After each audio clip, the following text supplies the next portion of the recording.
Vous nous suivez à Libreville, à Luanda et aussi sur le net. Mesdames, Messieurs, bonsoir. Aujourd'hui sur le plateau, a le plaisir de recevoir pour la seconde fois, parce qu'on ne le fera d'ailleurs jamais assez, il a toujours des choses à nous dire. On reçoit pour la seconde fois le pasteur Jean Bosco Kindomba, qui est d'ailleurs notre papa, qui est lui le pasteur responsable de l'église Sang Précieux, qui se trouve d'ailleurs à Matongé. Pasteur Jean Bosco, bonsoir. Bonsoir. Merci encore une fois d'avoir accepté notre invitation. Moi, j'ai été curieux de vous rappeler sur ce plateau parce que j'ai vu encore des panneaux publicitaires annonçant d'ailleurs un séminaire autour du thème « Complètement satisfait en Christ ». C'est quoi? Tonton Jaco, d'abord, je tiens à rendre grâce au Seigneur pour son amour et ses bienfaits pour nous. Et aussi vous remercier parce que le travail que vous faites pour annoncer l'évangile au travers de la télévision contribue à beaucoup de choses. Que Dieu vous bénisse et bénisse aussi la chaîne B1. C'est une série, n'est-ce pas, de séminaires que nous avons commencé. Le premier thème, c'était Dieu et sa maison et ses occupants. C'était l'histoire de la rédemption. Nous sommes partis de Genèse jusqu'à la croix de Golgotha. Et deuxièmement, c'était le présent ministère du Christ, mais que nous avons intitulé Yaya Ofandipo Pemate. Que fait Jésus maintenant à la droite du Père? Il y avait la première et la seconde édition. Maintenant, nous sommes les récipiendaires, le bénéficiaire de ce que Jésus a accompli. Et tellement qu'il a bien accompli ça, nous sommes en train de dire qu'en tant que chrétiens, nous sommes satisfaits en lui. Il n'y a pas de choses pour lesquelles nous devons nous poser la question, que ce soit la malédiction, le péché, les liens, Jésus-Christ et la solution que Dieu nous a donnée. Et comme nous avons Jésus, nous pouvons le dire que nous sommes complètement satisfaits en lui. Vous avez parlé justement de ces trois thèmes que vous avez déjà commencé à évoquer depuis un certain temps. Et maintenant, il y a le troisième, complètement satisfait en Christ. Nous avons comme l'impression que les trois thèmes vont un tout petit peu ensemble. Est-ce que c'est fait exprès? C'est pas fait exprès parce que je suis en train de prêcher le message de la grâce. La Bible dit, la loi a été donnée à Moïse. La grâce et la vérité sont venues en Jésus-Christ. La loi d'un côté, la grâce de l'autre côté. L'Église aujourd'hui semble unir ce que Dieu a séparé. Dieu a séparé la loi et la grâce. Mais l'Église cherche à les mettre ensemble. La loi, c'est une chose, la grâce, c'est une autre chose. Nulle part dans la Bible, vous verrez que les deux choses sont mises ensemble. Il y a un temps de la loi, il y a un temps de la grâce. Et là, moi, je suis en train de promouvoir la grâce du Seigneur. D'avance, c'est dire la loi a été donnée, c'est une chose. Mais la grâce est venue, ça veut dire c'est une personne. On dit la grâce est la vérité. La vérité n'est pas à côté de la loi, mais plutôt à côté de la grâce. La Bible dit, vous connaîtrez la vérité et la vérité vous affranchira. Il ne s'agit pas de la vérité autour de la loi. Parce que les gens auprès desquels Jésus s'adressait, c'était des juifs, c'était des pharisiens qui connaissaient la loi depuis le jeune âge. Donc quand Jésus leur parle de la vérité, il parlait de la vérité de la grâce. Alors on me posera la question, la grâce c'est quoi?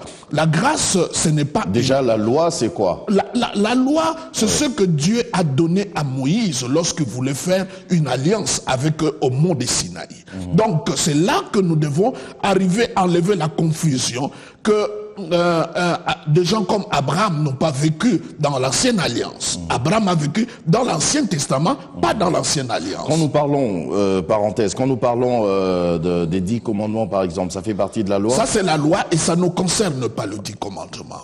Ça ne concerne pas parce que la loi et les 10 commandements a été donné à un cadre précis, à un peuple précis, à une dispensation aussi précise. Ce n'est pas à nous que Dieu a adressé le 10 commandements. Continuez un peu à nous Alors c'est comme ça que je dis oui. que la vérité est à côté de la grâce. Donc la vérité qui nous a franchis, c'est la vérité au sujet de la grâce. Et la grâce c'est quoi? C'est tout ce que nous recevons de Dieu gratuitement. La grâce, c'est une faveur imméritée. Nous qui sommes des hommes indignes, qui méritent le châtiment de Dieu, mais à la place Dieu a voulu nous gracier. Nous sommes tellement mauvais qu'en nous-mêmes nous ne pouvons pas nous rendre bons. Dieu nous a donné sa grâce par Jésus-Christ. Donc la base de la grâce, c'est Jésus-Christ. La base de la grâce, c'est l'œuvre parfaite, complète complète, totale, achevée du Seigneur Jésus. On a comme l'impression à vous entendre parler que rien que par la grâce, on est complètement satisfait. Mais on est complètement satisfait. La Bible dit grâce excellente. Qu'est-ce que vous faites alors de ces 10 commandements? Est-ce qu'on doit carrément les abolir? C'est fini, enterré? Les 10 commandements, c'est comme le thermomètre. Parce que quand je les cite, je vois vraiment des choses importantes qui nous concernent, qui tiennent la route encore aujourd'hui. Ce n'est pas pour nous, tonton Jacques et chers téléspectateurs. La Bible dit, il parle dans le Corinthiens, lorsqu'il parle des 10 commandements, il dit ce qui a été écrit sur les tables, il dit le ministère de la condamnation. Donc la loi est venue pour nous condamner. Et c'est que Paul dit aux Romains, c'est ça qui me touche, il dit, ce que la loi dit concerne ceux qui sont sous la loi. Et quand nous parlons de la loi, les 10 commandements sont là-dedans. Je vous prends un exemple. Les 10 commandements, il faut l'obéir en entièreté. Si tu désobéis à un seul commandement, tous les restes tombent. Nous ne prions pas le sabbat. Le sabbat, c'est un samedi. Nous prions dimanche. Oui. À mon intelligence, je crois peut-être que je suis idiot, je me trompe, que ce n'est pas le dimanche qui est le sabbat. Donc, en nous-mêmes, nous sélectionnons quelques lois et nous désobéissons à d'autres lois. Ce qui n'est pas possible. Mais en Jésus-Christ, c'est au-delà de cela. C'est comme cela, nous ne devons pas réduire le christianisme à une liste de choses qu'il faut faire et qu'il ne faut pas faire. Le christianisme, c'est une vie. C'est une relation avec une personne. Donc, le 10 commandements ou la loi que Dieu a donnée à Moïse concerne les gens qui étaient sous Moïse. Je vous donne un exemple. Le Seigneur dit, je punirai l'iniquité des parents jusqu'aux 4e génération, mais je me souviendrai de mon alliance d'amour jusqu'aux 1000e génération. Nous, on abandonne le 1000 générations. Toutes nos prédications sont sur les 4e génération. Entre-temps, il dit, je vais me souvenir. Mais ce n'est pas ça le cas. Dans la seconde alliance, qu'est-ce que Dieu dit? Je ne me souviendrai plus de leurs péchés. Ça veut dire, quand je viens à l'église, tu ne dois plus me rappeler mes péchés passés. Parce que Dieu a oublié.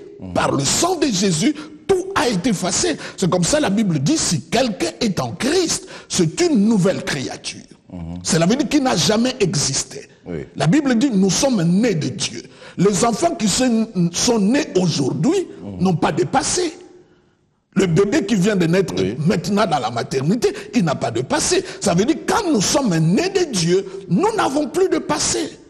On commence en Jésus-Christ. Alors quand on nous parle, les péchés des parents, les liens et toutes ces choses-là, c'est ce qui m'étonne que de savoir que le Jésus que nous avons reçu, quand vous lisez la Bible, Jésus incarné avait une généalogie. Mais Jésus ressuscité n'a plus de généalogie. Et celui que moi j'ai reçu, la Bible dit, si tu crois de ton cœur, tu confesses de ta bouche que Dieu l'a ressuscité d'entre les morts, tu es sauvé. La Bible dit, si vous ne parlez pas de la résurrection, votre prédication est vaine, votre foi est vaine et vous êtes encore dans le péché. Le christianisme a commencé de la croix et à la résurrection.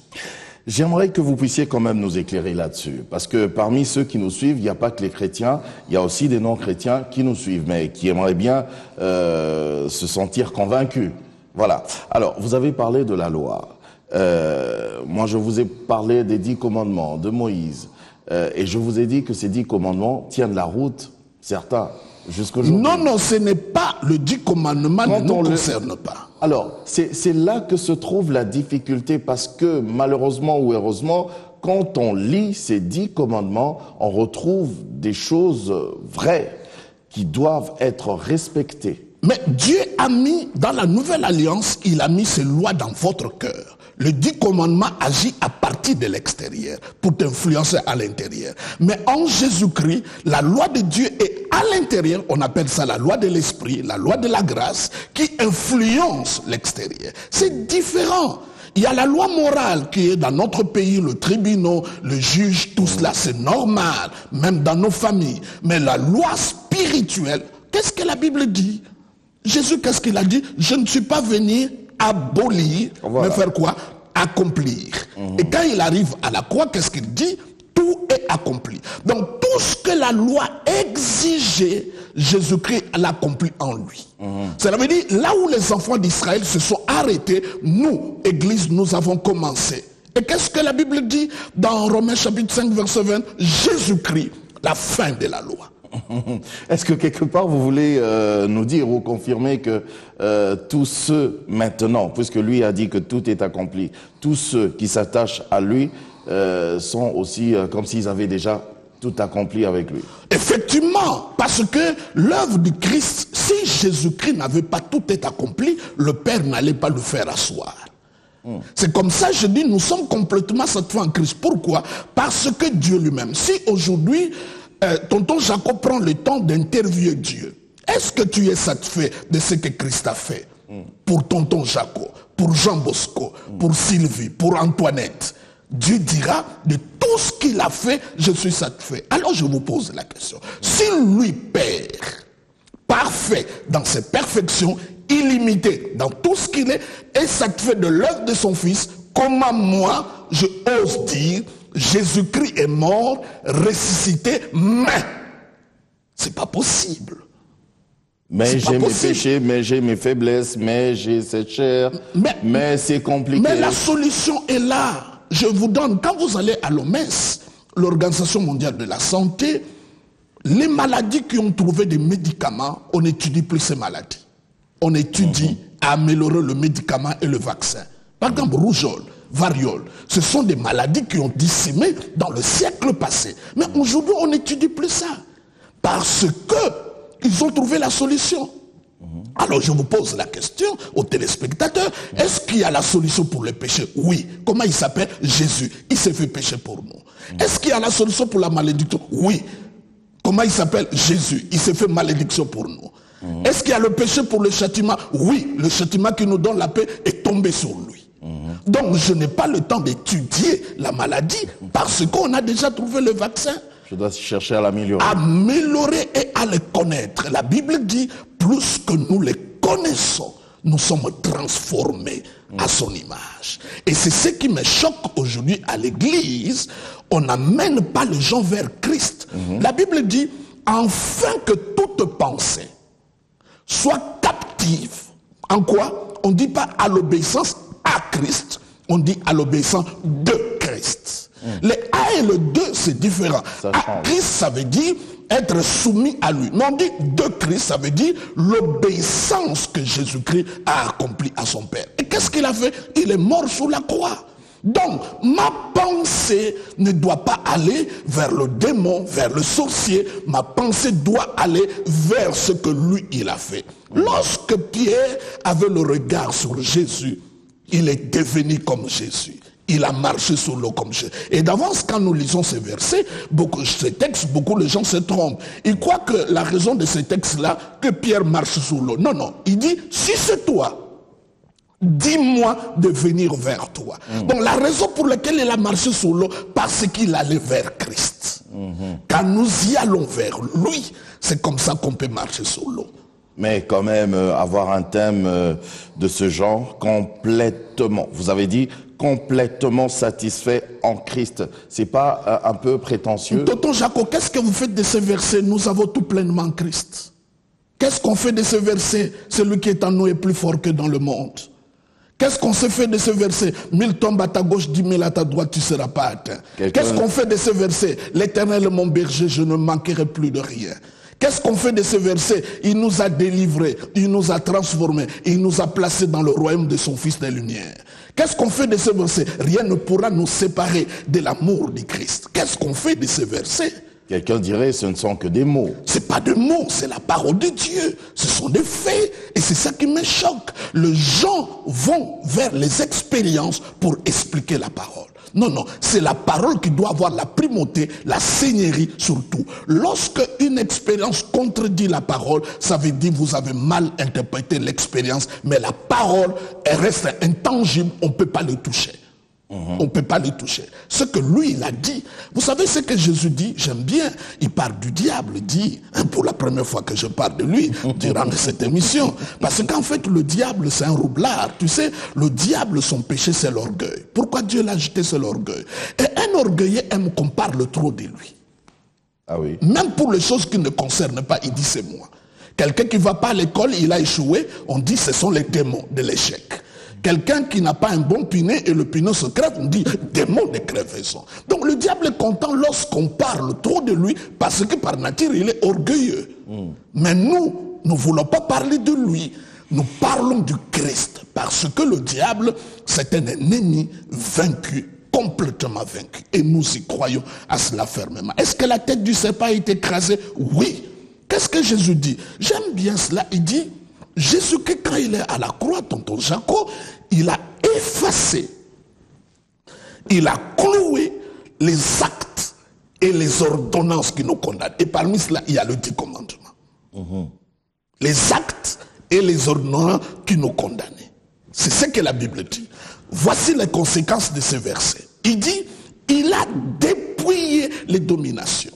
Ça veut dire, le diable comme stratège, comme ennemi, pas l'opposant égal de Dieu, Dieu l'a dépouillé. Donc il a désarmé. Est-ce que c'est clair? Il a dépouillé, il a désarmé.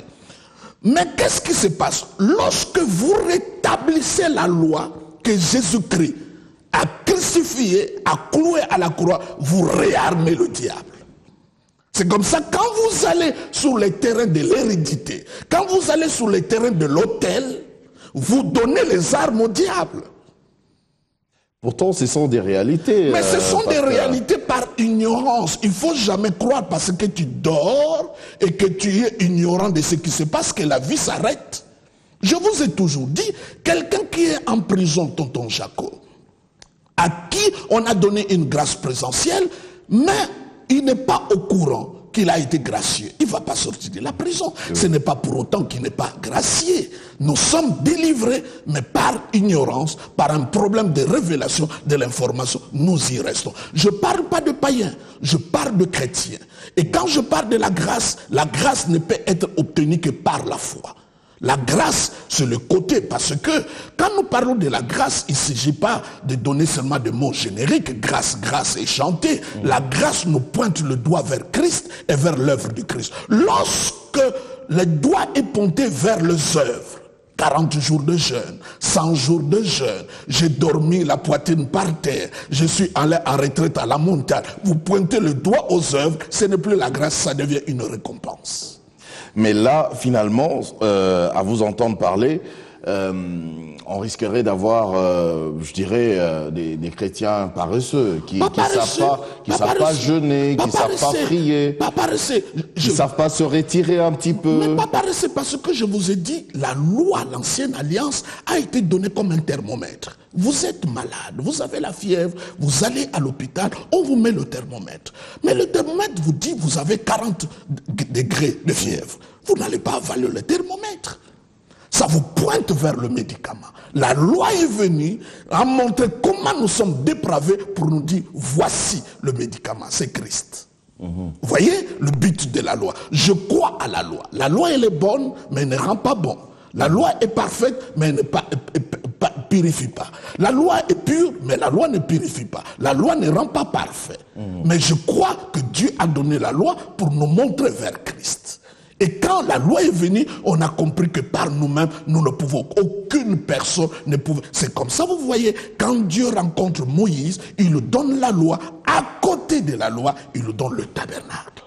Il lui donne le sacerdoce, il donne les sacrifices parce qu'il savait, nul ne pourra obéir à toute la loi. Et au moment que la loi est brisée, qu'est-ce qui pourra sauver le peuple? C'est le tabernacle. Et le tabernacle, c'est Christ. Le souverain sacrificateur, c'est Christ. Les sacrifices, c'est Christ.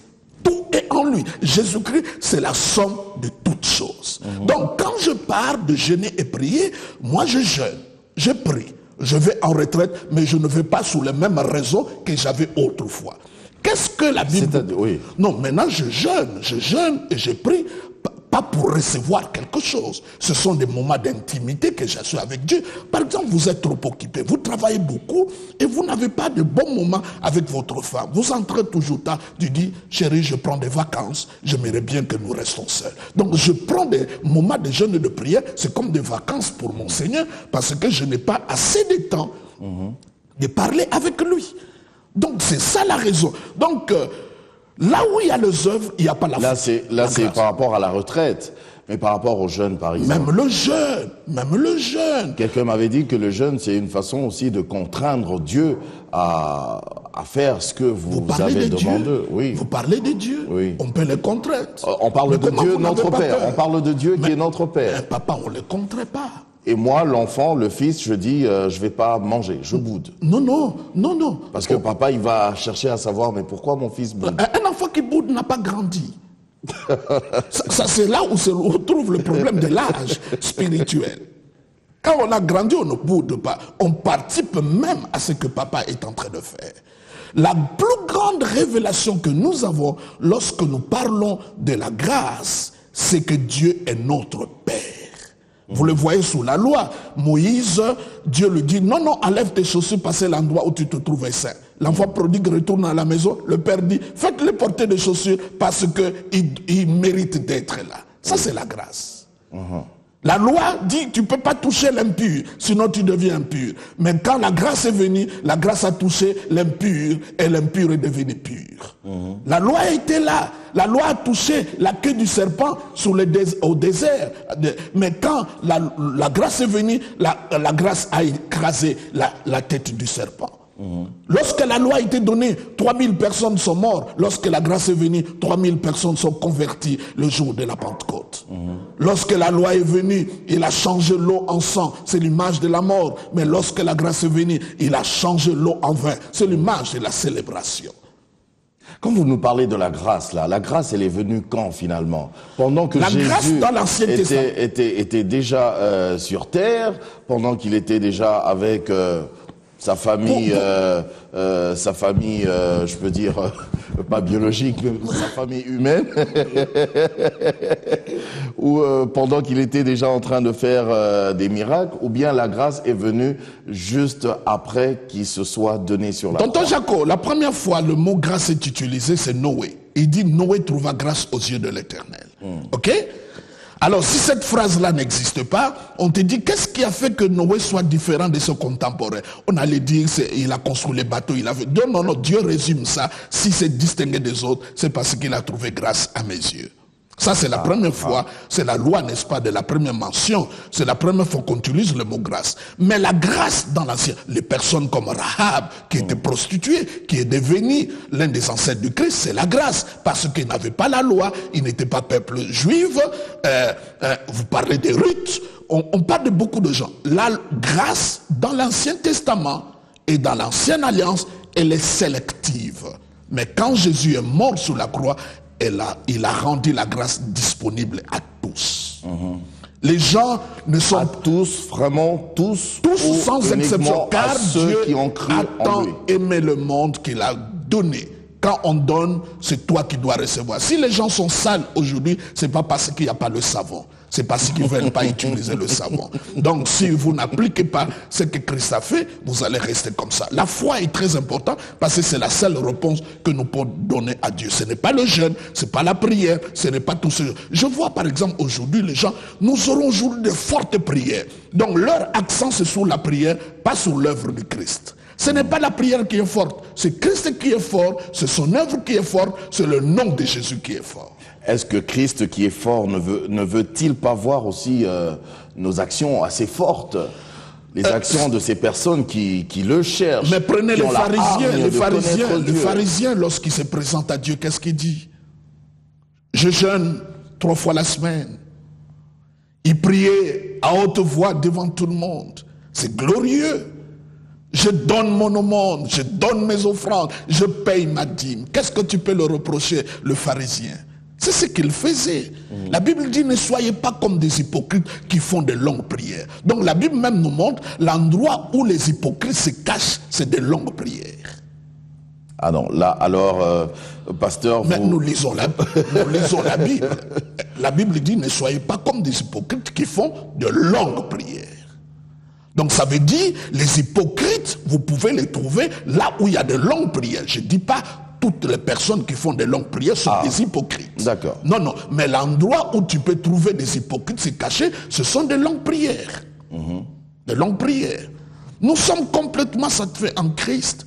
Dieu a tout fait pour nous. Vous savez, tonton Jaco, tout ce que Jésus a fait dans le moindre détail, il n'y a rien qu'il a fait pour lui-même.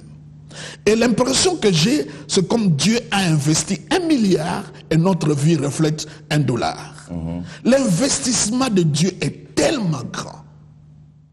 Depuis que Adam et Ève ont péché, dans Genèse 3,15, il donne la promesse de la rédemption jusqu'à la venue du Seigneur. Quand tu prends cet investissement, nous ne pouvons plus continuer à dire qu'on est maudit, on ne peut plus continuer à dire qu'on a ceci ou cela, parce que c'est grand. C'est comme vous allez dans une concession, vous trouvez des pelles mécaniques, vous trouvez de grosses machines, et vous dites qu'on va construire une case. Alors, apparemment, la grâce, elle est très bonne. Alors, pourquoi Pas nous apparemment. La grâce, elle est bonne. Elle est bonne, parce Disons, que la grâce est Christ. Elle est bonne. On va le dire comme ça. Alors, pourquoi maintenant dans nos églises, je vais prendre juste l'église ici même au Congo, pourquoi on cherche toujours à trouver des choses ayant trait à la loi. Mais ici, on fait pas ci, on fait ça. Ici, on peut faire ça, mais on peut pas faire ci. Alors qu'il y a la grâce. Mais parce que... En principe, la grâce, vous avez dit, c'est pour tout le monde. C'est pour tout le monde. C'est quand tu crois que tu reçois. Alors pourquoi toutes ces lois, mais tous ces règlements? Mais ce sont nos pères qui nous ont enseigné comme cela. Les colons sont venus avec ça, avec la religion. C'est notre héritage. On a continué à dire. C'est comme ça, je dis que le christianisme, chez nous, a des faiblesses. Pourquoi? Parce que nous ne fondons pas la croyance et la foi. Mais nous fondons le faire. Tu dois faire ceci, tu dois pas faire ceci. Or que ce que nous faisons est influencé par ce que nous croyons. Je viens de la Chine, tonton Jaco. Il y a une loi chinoise qui dit, maintenant on va plus enterrer les gens. Si tu meurs, c'est l'incinération. Les gens qui croient au nirvana, au karma, qu'est-ce qu'ils ont fait? Ils se sont donné la mort avant que la loi soit promulguée. Donc c'est extraordinaire. Donc parce qu'ils croient à cela. Par exemple, quand vous prenez les gens d'autres religions, dont je ne vais pas citer les noms ici, ils s'habillent, ils parlent, ils mangent, ils font tout autour de ce qu'ils croient. Mais nous, ce n'est pas la croyance. Je vais vous dire une chose, tonton Jaco. Comment vous expliquez, la Bible dit, la foi vient de ce qu'on entend, et ce qu'on entend vient de la parole de Dieu. Pourquoi dans notre pays, nous entendons beaucoup, mais il n'y a pas assez de foi? Parce que le message qui devait donner la foi n'est pas prêché. La Bible dit au sujet de la femme qui avait la perte de sang, ayant entendu parler de Jésus, il toucha le pan de sa robe, l'acte qu'il a été posé a été influencé par ce qu'il avait entendu. Mais quand vous allez dans une église, on vous parle des sorciers, on vous parle comment ils agissent, leur stratégie, comment ils font, comment ils opèrent. Retournez chez vous à la maison, posez la question à ta mère, quelles sont les maladies de votre famille, vous venez de quel... Je vous pose même la question, quand tu es Mouyaka ou Moulouba, le premier Mouyaka et Moulouba est venu d'où? Ça devient compliqué. En Christ, on n'a plus toutes ces choses. Je suis Congolais dans ma chair, mais dans mon esprit, je ne suis pas Congolais. Et quand je deviens chrétien, c'est d'abord l'esprit, ce n'est pas le corps. C'est comme si vous voulez nous faire croire que quand vous avez Jésus-Christ, on peut dormir sur ses deux oreilles, on est tranquille. J'ai même vu sur votre panneau complètement satisfait. En train de rire. Oui. Quelle abondance. C'est vrai. Nous avons tout. Vous confirmez ça? Nous avons tout pleinement en Christ.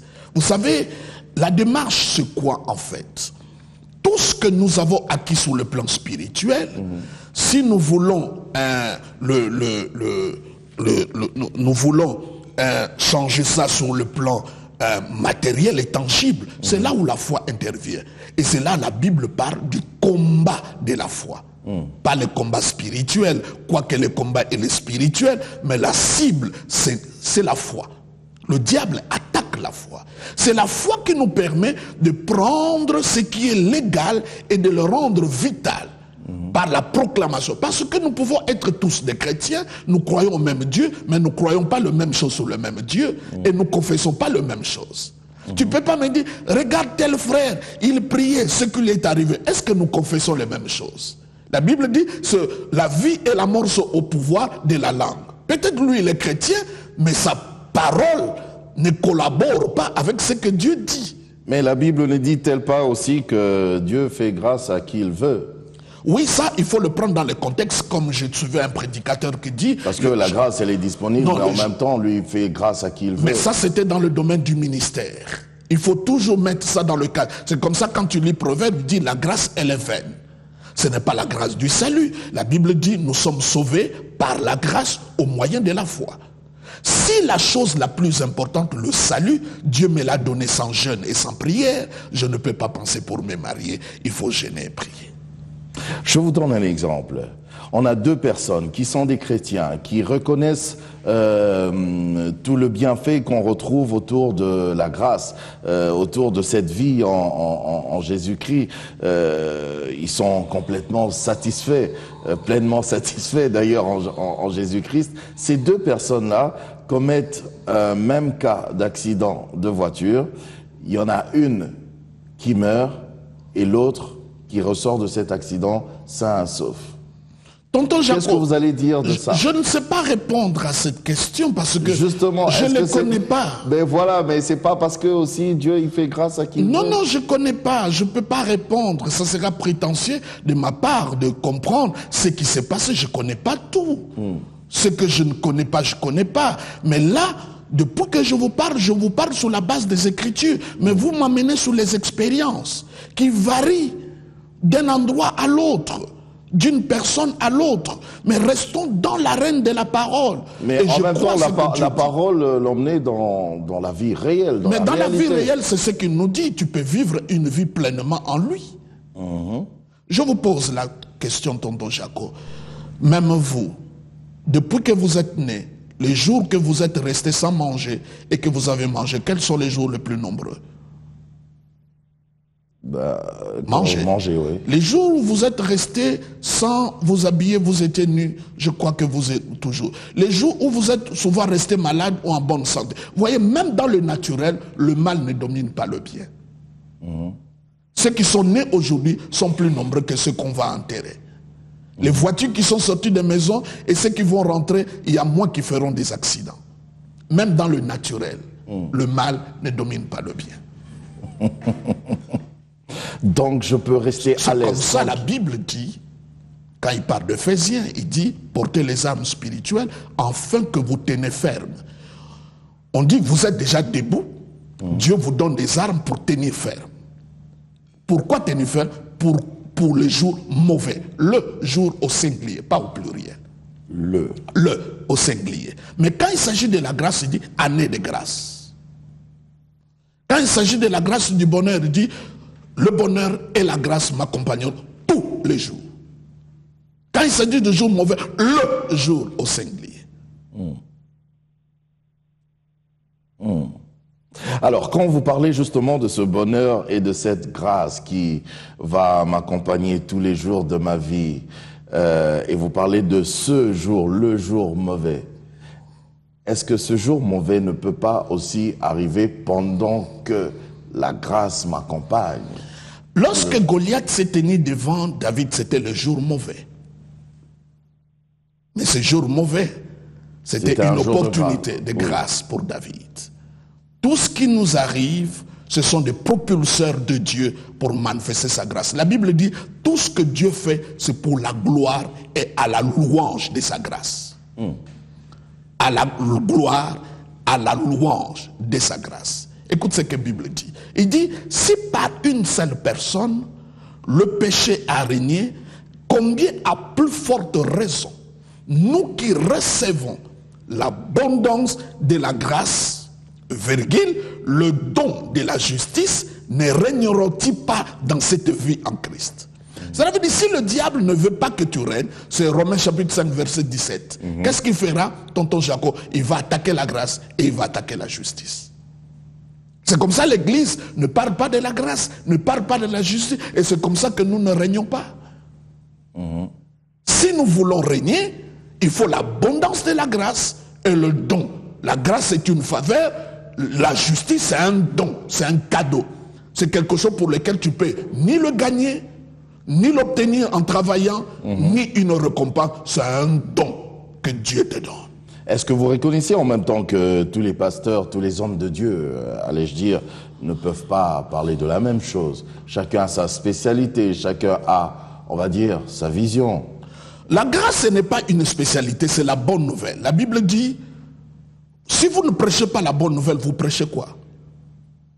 La grâce, ce n'est pas une spécialité. Bien sûr, vous parlez de la grâce, vous parlez de la purification, vous parlez d'être parfait, vous ne parlez que de ça. C'est peut-être votre mission. Non, ce n'est pas ça. La grâce, c'est le message. Mais il y en a qui parlent du combat spirituel, il y en a qui parlent d'autres choses. Est-ce que moi, je suis contre le combat spirituel? Non. Je dis seulement si quelqu'un est en Christ, il n'a plus, par rapport à toutes ces choses, ça n'existe pas. C'est le combat de la foi. Il doit tenir ferme. Il doit utiliser les armes que Dieu lui donne par la confession de la parole. La Bible dit, résistez-le. Avec quoi? Une foi ferme. Et qu'est-ce qu'il fera? Il fuira loin. Cela veut dire, le diable peut fuir et tu peux faire des années sans diable. Parce qu'on dit fuir. Il prend la poudre de scampette. Il fuit. Donc tu peux vivre sans diable. Ça existe. La Bible dit, votre ennemi rôde. Rôder n'est pas dire qu'il est à l'intérieur. Mais quand il parle de l'ange de l'Éternel, il dit camper. Qui est en position de force? C'est celui qui rôde ou celui qui campe? C'est celui qui a fait un campement. Qui a fait un camp. Lui rôde, mais quand il rôde et que l'ange campe, est-ce qu'ils se sont jamais rencontrés? Je crois à l'œuvre du Christ. Quand Jésus a dit tout est accompli, il y a même des gens qui disent pasteur, mais quand même Jésus a dit tout est accompli, il y a nos réalités africaines. Ça, ce sont des choses, des choses qui me font trop mal. Même en tant qu'Africain, c'est une injure. Il n'y a pas de gens qui connaissent mieux la croix que les Africains, parce que quand Jésus le portait, c'est un Africain qui l'a aidé. Non, on va dire les réalités humaines. Les réalités humaines. Oui, dans le monde. Est-ce que c'est propre seulement à nous? Dans le tous monde ces entier. gens qui sont des ministres, ceux qui sont des PDG, ceux qui sont des rois, est-ce que dans leur famille, il n'y a pas de sorciers? Pourquoi ça marche que pour vous? Pas pour eux. Et parfois, ils ne connaissent même pas Dieu. Si le diable était très fort, la meilleure chose qu'il devait faire, c'est de nous empêcher de croire en Jésus. Et comme il ne l'a pas fait. En tout cas, mais on n'en finira jamais parce que là, en plus, on me dit déjà de l'autre côté qu'on n'a plus beaucoup de temps. Mais j'aimerais que vous puissiez quand même nous dire quelque chose ce soir qu'on va retenir par rapport à... Le séminaire commence. Je voulais vraiment pas qu'on rentre dans les détails parce que c'est un long séminaire d'une semaine pratiquement. Oui, je vais parler sur la satisfaction de Dieu par rapport à l'œuvre du Christ. Je vais démontrer que le diable c'est un ennemi complètement vaincu. Je vais parler sur le jour de Angenpour, donc le jour de l'expiation. Je vais parler de beaucoup d'autres choses. Nous partons de mardi, mercredi, jeudi, vendredi, et nous avons pour samedi, dimanche, nous revenons le soir au sang précieux derrière la maison de communion de Kalamou, tous les jours à partir de 17h30 jusqu'à 19h30. Oh, mais on sera là. Peut-être qu'on pourra même organiser pour cette occasion avec plaisir une émission ta grandeur. Avec plaisir. Parce que les internautes aussi aimeraient bien vous voir partout dans le monde. Avec plaisir. En tout cas, qu'est-ce qu'on peut retenir ce soir par rapport à l'œuvre de Christ? Elle est complète. Elle est parfaite. Elle est totale. Elle est achevée. Donc, on est pépélé, comme avait dit. Il faut seulement y croire. Simplement, Dieu ne demande pas deux choses. Croire. Et jour où ils ont posé la question, qu'est-ce que nous devons faire pour avoir la vie éternelle? Il a dit, la vie éternelle, il faut que vous croyez à celui que Dieu a envoyé. En tout cas, pasteur Jean Bosco Kindomba, merci. Merci. Je rappelle que ce soir, nous avons reçu le pasteur Jean Bosco Kindomba, qui est le pasteur responsable de l'église Sang Précieux. Avec lui, nous avons parlé de ces thèmes, qui sera d'ailleurs le sujet de ce séminaire qui aura lieu de mardi à dimanche de la semaine prochaine, qui a pour, qui se dit ceci, on dit ceci, complètement satisfait en Christ. Voilà. Donc, le rendez-vous est pris. J'espère que vous serez là. J'espère que vous avez compris quelque chose. S'il y a des questions qui restent encore en suspens, continuez à nous envoyer des SMS et on va voir, dans la mesure du possible, comment est-ce que l'homme de Dieu pourra répondre à vos différentes questions. Merci de tout cœur de nous avoir suivis. Au revoir.